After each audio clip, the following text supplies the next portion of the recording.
The future seems really bright for Justin Herbert, and like Babe Ruth, you called your shot with this kid. Well, look, man, it does look bright. I was excited to see how well he played last night.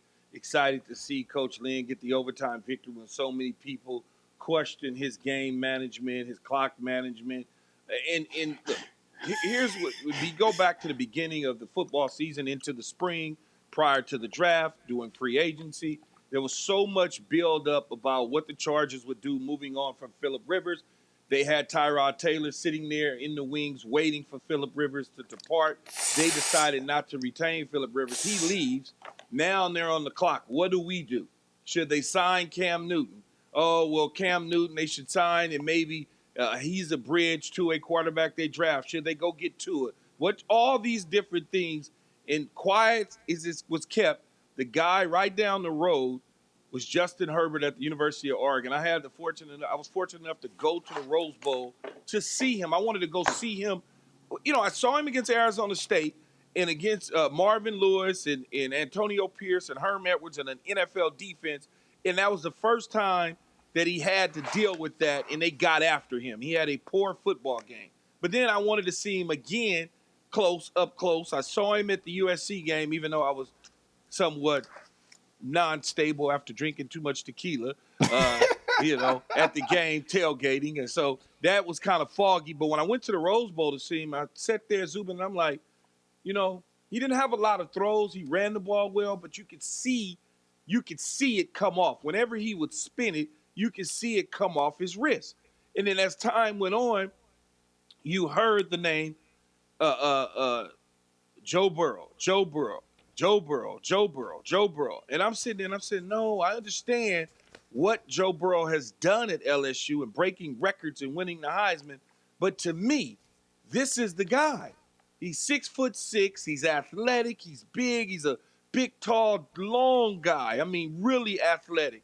And so I'm watching him run the ball against Wisconsin, and I'm saying, this is the guy. I don't see how others don't see it. And then as he falls in the draft, the Chargers sit quiet, and they say nothing. And then all of a sudden, they grab him. He's supposed to sit tight while he learns from Tyrod Taylor. Unfortunate accident happens to Tyrod Taylor with the punctured lung. He's inserted into the lineup against the Kansas City Chiefs. He takes them down to the wire, and Justin Herbert's legacy has lived on from there. I mean, there's something to be said, Kid, about always staying ready, right? 27 passing TDs that ties Baker Mayfield, that he had that record in 2018.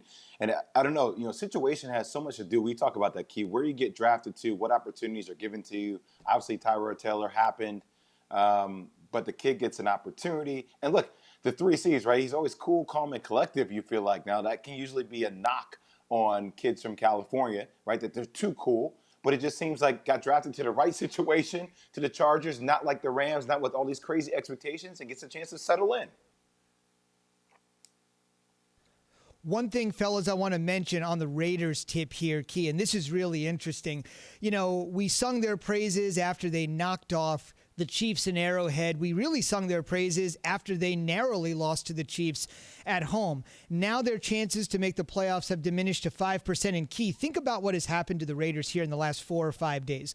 They fire their defensive coordinator, Paul Guenther. Then they have 4 defensive starters missing in last night's game. And oh, by the way, their offensive coordinator wasn't there last night because he's dealing with COVID. That's Greg Olsen. So you shake up both of your coordinators in less than a week. You're missing 4 starters on defense, and now your playoff hopes have all but disappeared. Yet another key late season fade for Gruden in go-around number 2 with the Raiders. Yeah, and I can't put my finger on it. It's just a situation. Unfortunate car gets hurt. They were driving. They had some momentum. They were back and forward, playing pretty good football at that point in time. It's just it didn't work out. And so now you're looking, why can't they fix the secondary? How come the defense is playing the way that it was playing? I know one thing in terms of the rush defense, Rob Marinelli fixed that. The pass defense, they did not fix. They need to get together and figure out how to get that done. And maybe just some of the coaching decisions in-game decisions is costing them to the point where they're kind of melting down. Last year, they lose 5 of the last 6 games, and now this year, they've lost 4 of the last 5. They're headed in that direction. They should have lost to the New York Jets, and they would be 5 for 5. But it didn't happen that way. So when you start to look at it, you have to wonder what is going on with Coach Gruden. And I go back to his tenure with the Tampa Bay Buccaneers, and I look at that, and I sit there and I say to myself, this is sort of the same way that things went in Tampa. After the Super Bowl victory, collapses were happening in the second half of the season. There was I don't know if it's adjustments. I don't know what it is, but it certainly needs to be fixed.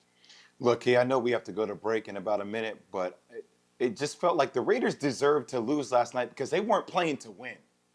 Like, you play to win. Overtime, you run 2 running plays with Josh Jacobs. Okay, you run a little bit of a play action on the last one. Why not go for it on 4th down? If anything, you pin the Chargers within their own end zone, like on the 5-yard line. I don't understand the reasoning why just to take the points. I know I'm not a head coach, but it just felt like John Gruden was playing it safe there.